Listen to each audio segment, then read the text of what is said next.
The park was quiet that afternoon, the kind of peaceful silence you rarely find in a busy city. Families sat on blankets, couples walked hand in hand, and a few kids kicked a football across the grass. Birds fluttered around the lake, the sun reflected off the water, and a light breeze moved through the trees like nature was humming softly. Steven Seagal stood near the edge of the lake, wearing a simple black jacket, faded jeans, and calm eyes that had seen more storms than sunshine. He wasn't there for attention. He wasn't there to impress anyone. He was simply feeding ducks with the same stillness that made people around him feel safe without knowing why. But then, the peace shattered. The ground rumbled with the thunder of roaring engines. A biker gang tore into the park like a storm of noise and smoke, their motorcycles rattling everything they passed. People flinched. Kids covered their ears. Even the birds scattered. At the front of the pack rode a massive, tattoo-covered biker with a thick beard and a leather vest. His name was Rex, the Rhino, and he enjoyed two things: attention and intimidation. He revved his engine louder than everyone else, making sure the entire park knew he had arrived. The bikers parked right in the middle of the walking path, blocking families and frightening children. Rex jumped off his motorcycle, grabbed a beer can from his saddlebag, and crushed it with one hand just to show off. His gang laughed loudly, pushing each other and yelling like the park belonged to them. A small boy, maybe 8 years old, dropped his football from fear. It rolled across the grass and stopped near the biker's boots. Steven noticed. Without hesitation, he bent down, picked up the ball, and began walking toward the child to return it.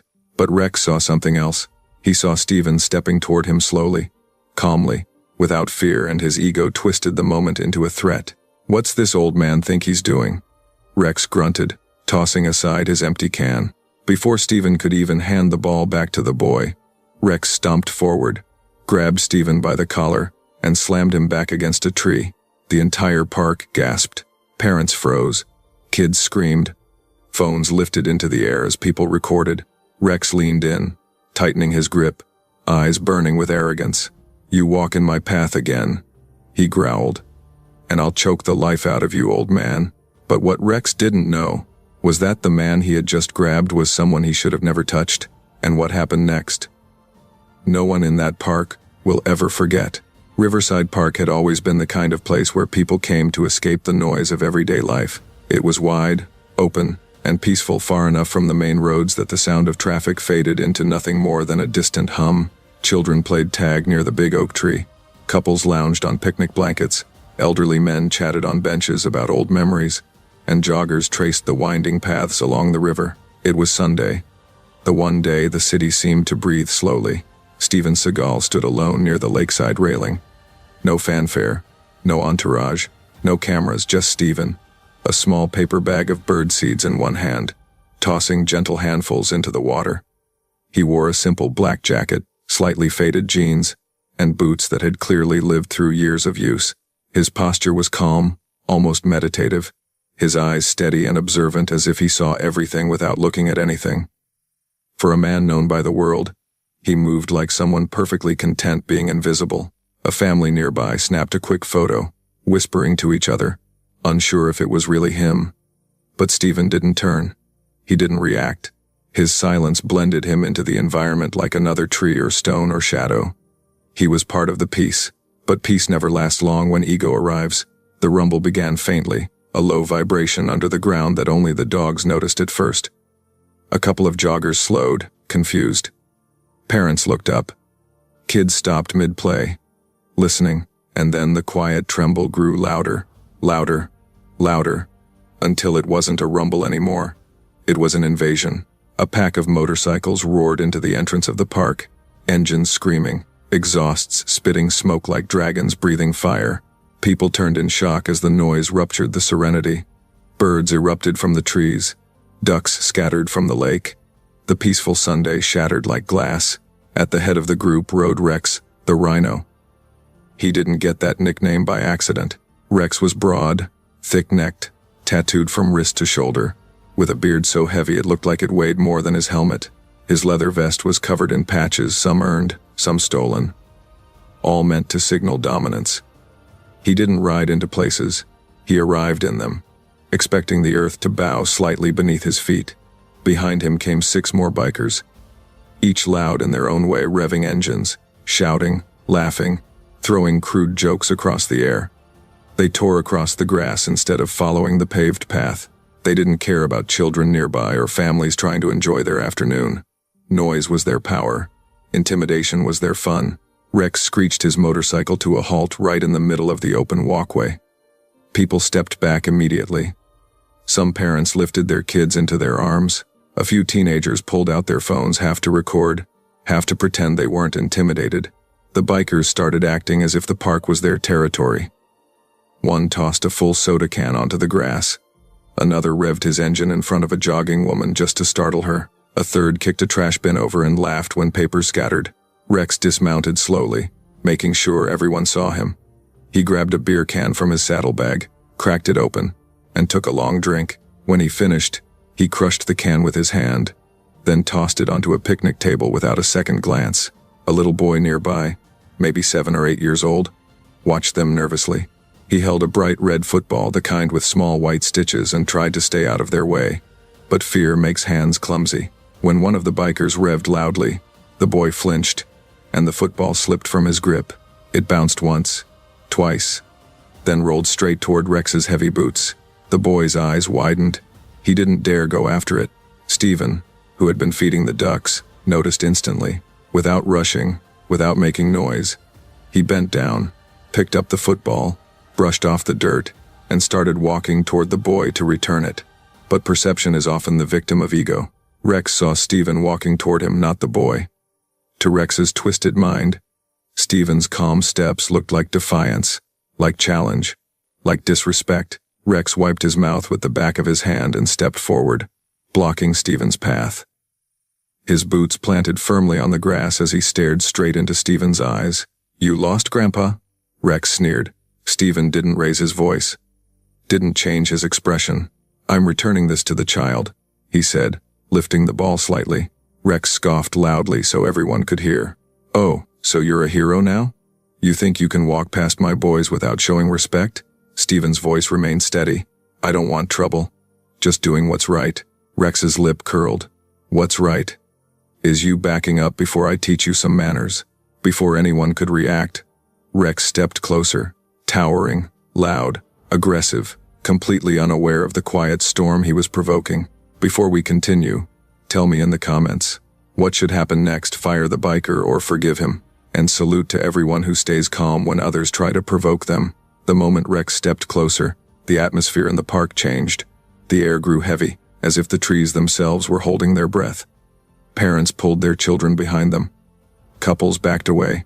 A group of teenagers recording the scene whispered nervously, unsure whether they were about to witness a simple argument or something far worse. Stephen stood still, the little red football still in his hand, the lace marks pressing lightly into his fingers. He didn't flinch. He didn't raise a hand. His breathing didn't even change, but Rex's ego couldn't comprehend calmness. To him, stillness wasn't peace, it was disrespect. Rex leaned forward, his breath thick with beer. "You deaf, old man," I said. "Back up." Stephen's eyes didn't waver. "You should be careful how you speak in front of children." That single sentence, the gentle tone, the calmness. It infuriated Rex more than any insult could have. Rex snarled, "You think you're some kind of saint? You think standing there quietly makes you special?" One of the bikers hollered from behind, "Hey Rex, show him who runs the park." The gang laughed loudly, feeding Rex's ego like gasoline thrown onto a fire. Stephen spoke again, voice soft but firm. "I'm not here to fight you. Let me return the ball." Rex grabbed Stephen's jacket collar with one hand, yanking him forward so violently the football slipped from Stephen's fingers and rolled across the grass again. The boy gasped. The parents gasped. Even the nearby ducks scattered at the sudden movement. Rex wasn't done. He shoved Stephen hard against the trunk of a large oak tree. The bark cracked slightly under the force. "Now you're gonna listen," Rex growled, pressing his forearm across Stephen's chest. "You don't walk into my space. You don't act calm when I'm talking to you. When I speak, people get scared. That's how this works." Stephen looked at him. Not angry, not intimidated, almost disappointed. "Fear isn't respect," Stephen said quietly. "But I don't think you understand that." Rex's face twisted with rage. "Oh, I'll make you understand." With that, he shifted his weight and wrapped his thick, tattooed arm around Stephen's neck, tightening it in a choking hold. His bicep bulged as he squeezed. Determined to prove his dominance, gasps erupted from every corner of the park. A woman screamed. A man yelled, "Hey! Stop! What are you doing?" But none of the bystanders dared to intervene. The image of the biker gang, the tattoos, the roaring engines, it scared them into silence. Stephen didn't struggle. He didn't claw at Rex's arm. He didn't even tense his muscles. He simply placed one hand lightly on Rex's wrist, as if guiding a child instead of stopping an assault. "You should let go now," Stephen said softly, his voice steady even as Rex tightened the choke. Rex laughed wildly, spit flying. "Oh yeah? And if I don't, you gonna call the police?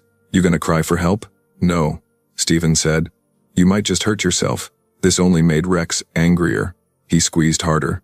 Stephen's feet lifted slightly off the ground. Nearby, a couple of joggers stopped dead in their tracks. A man took out his phone with shaking hands, whispering, "Someone call the cops." The little boy who owned the football clung to his mother, tears filling his eyes. Rex's gang cheered him on. "Choke him out. Teach him not to look at us. Make him beg." But Stephen's expression didn't change. He didn't panic. His breathing remained calm, measured, controlled. "Last warning," Stephen said quietly. "For your own sake." Rex roared, "Shut up." He tried to tighten the choke even more, but something unexpected happened, something Rex couldn't comprehend. Stephen shifted. It was subtle. A tiny movement of his feet, a slight turn of his hips, a gentle twist of his wrist. No one even understood what they were seeing. One moment, Rex had Stephen in a chokehold. The next moment, Stephen had Rex's wrist twisted backward in a way that shouldn't have been possible. Rex screamed. A raw, guttural sound tore from his throat as pain shot up his arm. His knee buckled. His balance broke. His entire body twisted uncontrollably as Stephen guided his momentum with effortless precision. The crowd gasped again, louder this time. There was no punch, no kick, no dramatic martial arts flip, just a simple, controlled movement that disarmed Rex instantly. Rex stumbled backward, clutching his wrist in agony. His face turned pale. Shock replaced arrogance. Confusion replaced rage. What the hell? What did you do?" Rex groaned, breath rapid, eyes wide with fear. Stephen lowered his hands, unbothered, as calm as when he had been feeding the ducks moments earlier. "I used your force against you," Stephen said softly. "You're angry. Anger makes you reckless." The bikers stepped back. Even they were stunned. The toughest among them muttered, "Yo, Rex, you okay?" Rex stared at Stephen in disbelief, his bravado cracking. He had never been handled like that, not by a bigger man, not by a trained fighter, and certainly not by someone who never fought back. The entire park watched in stunned silence. No one cheered, no one laughed, no one moved. The only sound was the quiet rustling of leaves overhead, as if the park itself was exhaling. Stephen stepped away from Rex and quietly picked up the red football again.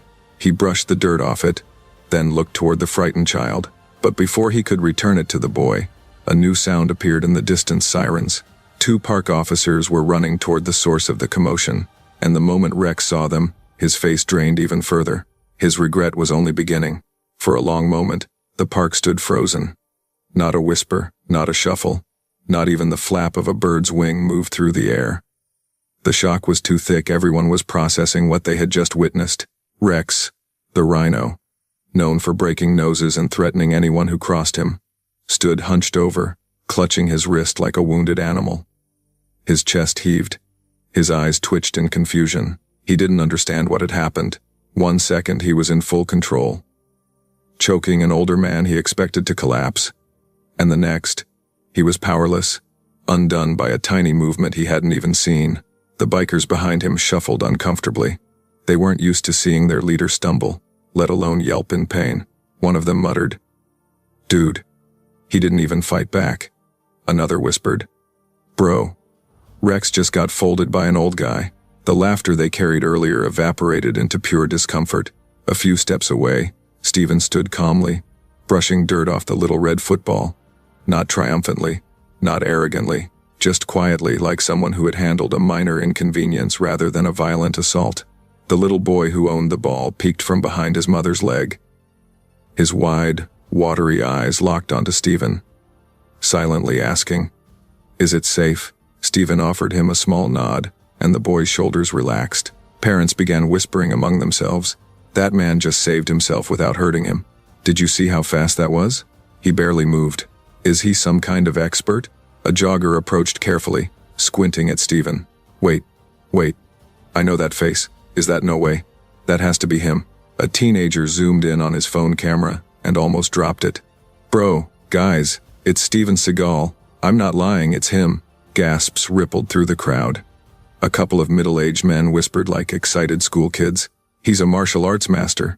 Dude, he trained special forces. I used to watch his movies every Friday night." Meanwhile, Rex heard the murmurs, heard the name, and his stomach plunged. Steven Seagal? No, it couldn't be. He had just grabbed a man whose wrists alone had ended fights on 6 continents. He had tried to choke someone who had disarmed armed attackers with a single step.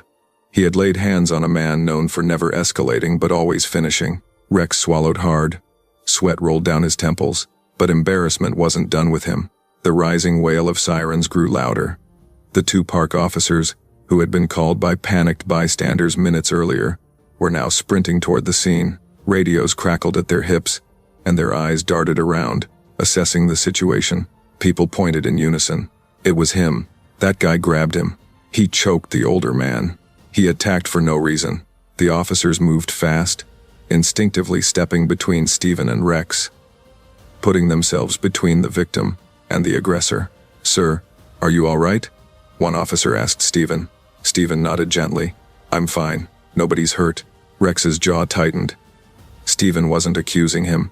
He wasn't calling for revenge. He wasn't doing anything except telling the truth. But that truth cut deeper than any insult. The other officer turned to Rex. "Drop your hands where I can see them." Rex frowned. Hey, I didn't know who he was," he blurted out, voice cracking. The officer's eyes narrowed. "Doesn't matter. You grabbed him by the neck. Multiple witnesses saw you assault him. I thought he was messing with me. I didn't know." Rex insisted desperately. "Not knowing who he is doesn't give you the right to attack someone," the officer said firmly. The bikers stepped backward, distancing themselves from Rex to avoid getting pulled into the situation. Their earlier bravado had evaporated. They muttered things like, "Bro, you're on your own. We told you to chill. He messed up bad." Seeing his own gang back away hit Rex harder than Stephen's wrist lock. Meanwhile, a small crowd surrounded Stephen now, but respectfully, keeping distance. People didn't bombard him. They didn't shout. They didn't ask for photos. They just watched, awed. A woman approached him cautiously. "Sir, thank you for not letting that get out of control." Stephen shook his head softly. "I didn't stop anything. He chose his actions. I just redirected them." The officer at Stephen's side blinked. "I knew it," he said. "I've seen your tactical training videos online. The way you moved, only one man does it like that." Stephen gave a small, humble nod. "Just trying to stay peaceful." Rex watched all this with his mouth half open. Peaceful, gentle, controlled. Everything Rex wasn't. Something in his chest tightened. Not pain, not fear, but shame. For the first time in a long time. Shame. The officer turned back to him. "Sir, you're going to have to answer for what you did." Rex shook his head quickly. No, please. I didn't mean harm. I just thought." Stephen's voice cut through gently. "You thought anger made you strong." Rex froze.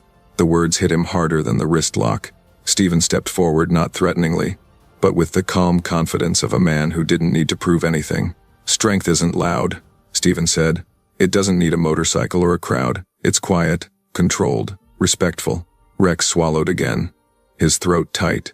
He had spent years roaring for attention, and now, in front of dozens of witnesses, an entire park of families, he realized he had misunderstood what power really was. He lowered his gaze. He didn't have words. He didn't have excuses. He only had regret, heavy, suffocating regret, and the consequences were only beginning. The entire park felt frozen.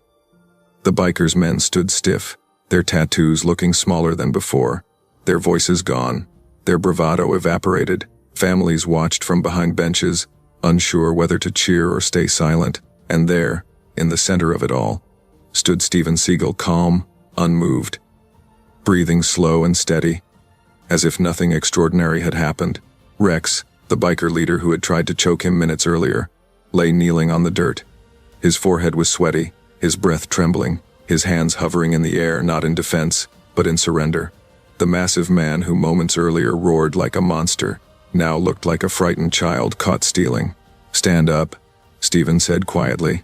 His voice wasn't loud. It didn't need to be. The authority in it was stronger than any shout. Rex slowly rose, eyes downcast, unable to meet Steven's gaze. His men exchanged quick looks, unsure whether to pull Rex away or run for help or whether to simply vanish entirely. Steven studied all of them. Not with anger, but with a heavy, almost disappointed silence. "Why did you attack that boy?" Steven asked, nodding toward the teen who still stood with his parents, clutching his bruised wrist. Rex swallowed, but words stuck in his throat. One of his men muttered, He bumped into Rex's bike." Steven raised an eyebrow. "A child bumps into your bike, and your response is to choke him? This is what you call strength?" Rex finally lifted his head, shame twisting across his face. I don't know, man. I was having a bad day. Lost my job. My girl left. My brother's here. They were watching. I didn't want to look weak." Steven stared at him for a long moment, and then he said something none of them expected. "Hurting others doesn't make you strong. Controlling yourself does." The words landed heavier than any punch. Rex blinked, caught off guard. He expected threats, insults, maybe even revenge. Not wisdom, not compassion. Steven stepped closer, forcing Rex to look him in the eyes. "You attacked a child. You attacked me. You nearly destroyed a moment that was supposed to be peaceful." Rex lowered his head again. "But," Steven continued, "I've met thousands of men like you. Angry on the outside, broken on the inside. It doesn't have to stay that way." Rex's lip trembled slightly. His men looked stunned. No one had ever spoken to them like that, not without fear. The boy's father stepped forward. "Sir, he hurt my son. There should be consequences." Steven nodded. "There will be." He turned to Rex. "You're going to apologize. Not because I'm telling you to, but because it's the first step toward being someone worth respecting." Rex's chest rose and fell quickly. His pride fought the words. His ego shook. But the eyes of the boy, his parents, and even his biker crew weighed on him like mountains. Finally, he walked slowly toward the family. The crowd held its breath. Rex knelt in front of the boy, a sight no one expected. His voice cracked. "Kid, I'm sorry. I'm real sorry. I shouldn't have touched you. I acted like a fool." The boy glanced at Steven, who nodded gently. "It's okay," the boy whispered. "Just don't hurt anyone again." Rex's eyes shimmered, and he stood, wiping his face quickly so his crew wouldn't see. Steven stepped beside him. "Good. Now the second consequence." Rex looked confused. "There's more?"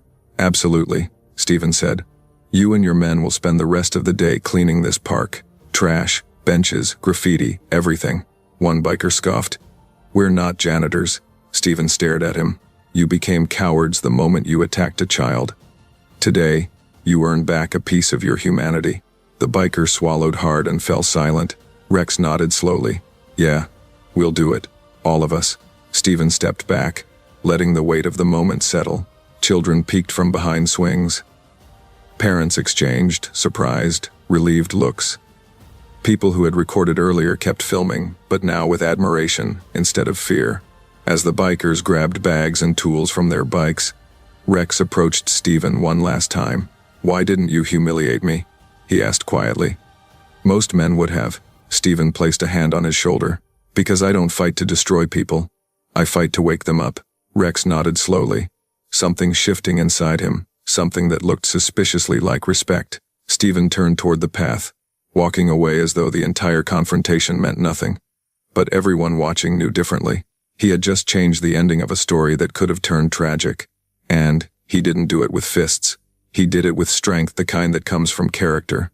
The sun had begun to lower, casting warm orange streaks across the park as Steven walked away from the scene. But behind him, something remarkable was happening, something even he hadn't expected to witness so quickly. Rex and his biker crew, the same men who strutted in like they owned the place, were now scattered around the park with trash bags, gloves, and old brooms. Their tattoos glistened with sweat, their boots stumbled over uneven ground, their loud voices had gone quiet, replaced with focused grunts and the sound of scraping. Families who earlier hid behind benches now watched openly. A mother whispered, "Are they cleaning?" A father chuckled, "Looks like it." Kids who had cried only minutes earlier now pointed, stunned. "Mom, that big guy is picking up bottles." Rex himself worked the hardest, wiping graffiti off a stone table with a soaked cloth. His hands shook, not with rage, but with something heavier. Responsibility. The boy he had grabbed earlier stood a few feet away with his parents. They didn't say anything, but the boy's gaze rested on Rex with a mix of confusion and cautious hope. Stephen paused near the park exit, watching all of it silently. He didn't smile. He didn't interfere. This was their moment, not his. The old groundskeeper, a thin man with silver hair and a slow walk, approached Stephen with a broom in one hand. "Sir, what you did today, I haven't seen in decades," he said softly. "Most people fight violence with more violence.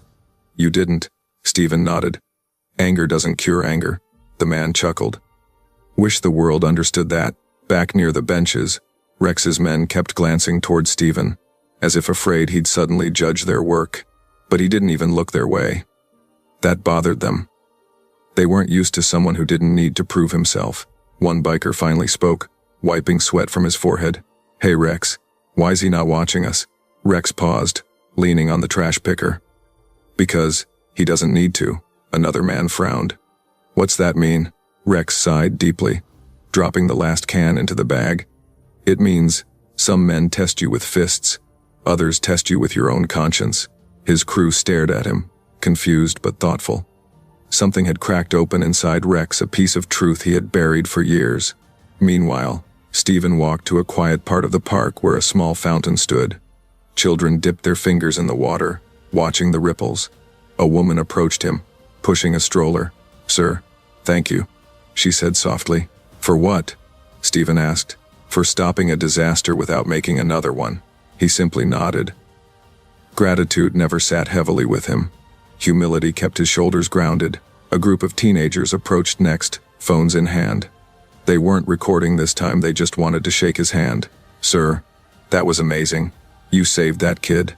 You didn't even break a sweat." Stephen raised a hand gently. "Listen, strength isn't for humiliating others. It's for protecting them." The boys looked at each other, impressed. Back near the center of the park, the bikers had finished almost half the cleanup. Sweat soaked their shirts. Dirt covered their knees. But something unexpected happened. They began talking differently. "Hey, hand me that bag, man. Yo. Careful with the glass. Hold up. Let me help with that." Their voices softened. Their movements steadied. They worked like men trying to repair something inside themselves. Rex walked over to the family he'd hurt. The boy stood with wide eyes, his parents still cautious. Rex spoke first. "I'm not asking you to forgive me again. Just wanted you to see I meant it." The father stared at him for a long moment. His jaw clenched, then relaxed. "You're doing the right thing," the father said finally. Rex nodded and returned to work. Stephen took a slow breath as he watched the family walk away. Redemption was rare. Watching it begin was even rarer. The old groundskeeper tapped Stephen's shoulder again. "You leaving already?" "Yes." "You won't stay to see the end?" Stephen looked toward the bikers one last time. "It's not my story anymore." Before he could take another step, Rex jogged toward him, wiping his hands on his jeans, breath shaky. "Hey, Stephen," he said quietly. "I know you owe me nothing, but I gotta ask." Stephen turned. "What is it? How do you stay calm like that? When someone attacks you, insults you, disrespects you, how do you not explode?" Stephen considered the question. The wind brushed through the trees, carrying the scent of cut grass and fresh dirt. He answered slowly, "Because I know who I am. When you know that, other people's actions can't shake you." Rex lowered his gaze, absorbing the words like a man discovering something he should have known years ago. "Thank you," he whispered. Stephen rested a hand briefly on his shoulder. "Change starts today, not tomorrow." Rex nodded hard. "I won't forget this." Stephen turned toward the path again. The sky was darker now, the park glowing with golden light. Behind him, The bikers kept cleaning not because they were forced, but because something in them had shifted. The world had not changed, but a few men in leather jackets had, and that was enough. The last light of the evening stretched long across the park as Stephen finally walked down the winding path toward the exit. Behind him, the bikers were still working, their figures moving slowly but with purpose, men who came to the park as bullies, now humbled by a moment that would stay with them forever. Stephen didn't look back. He didn't need to. What mattered had already taken root. As he reached the gate, an elderly woman with a cane stepped forward from a bench. Stephen had noticed her earlier, quiet, observant, watching the entire confrontation with sharp, knowing eyes. "Son," she called softly. Stephen paused. "You taught those boys more today than anyone else ever has." He bowed his head slightly. "They taught themselves. I just held up a mirror." The woman smiled, her wrinkles deepening. "Most men don't carry mirrors. They carry weapons." Stephen nodded once, then continued toward the path, but her words stayed with him. Because she was right. The world had plenty of fists, hardly any reflection. A few steps later, he passed the young boy and his parents again. The mother hugged her child tightly, tears drying on her cheeks. The boy gave Stephen a shy wave. "Thank you, sir," he called. Stephen raised a hand in return, his expression soft but unreadable. The father approached him quietly. "If you hadn't been here, I don't want to imagine what could have happened." Stephen shrugged gently. "Bad things only win when good people stay silent." The man swallowed hard. "Well, today, you weren't silent." Stephen's reply was simple. "Neither were you. You protected your family." The father blinked, surprised by the praise. Stephen continued walking, leaving the family behind with a sense of peace they didn't have before. As he headed toward the parking lot, voices echoed behind him. Not tense voices, not angry voices.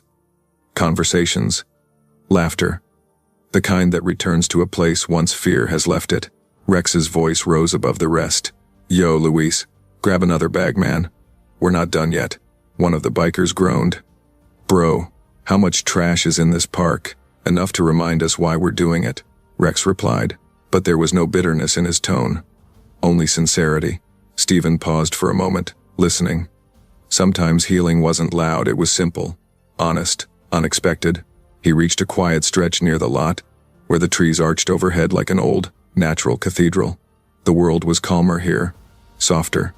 He sat on a wooden bench, taking a slow breath. For the first time all day, he allowed himself a moment of stillness. A jogger passed by and recognized him. "Hey, great work back there." Stephen nodded politely. Compliments never interested him. Purpose did, the jogger added. Most people would have fought back the same way. Stephen opened his eyes. "If I did, I'd only be feeding the fire." "What'd you feed instead?" the jogger asked. Stephen stood and began walking again. A chance. The jogger didn't fully understand, but he knew it meant something important. As he reached his car, the sky dimmed to deep blue, and early stars began to appear. Stephen unlocked the door but didn't get in immediately. He rested his hand on the roof, staring at the horizon as if searching for something far beyond the park. A soft breeze rustled the leaves behind him. He spoke quietly, almost to himself. "Respect isn't who you show it to. It's who you are when no one expects it." He let the words settle into the evening air. Behind him, the bikers were still working, still sweating, still changing. Families were beginning to return to the park walks, now that the danger had passed. Children ran near the swings again. Life had resumed, but differently. Stephen finally got into his car.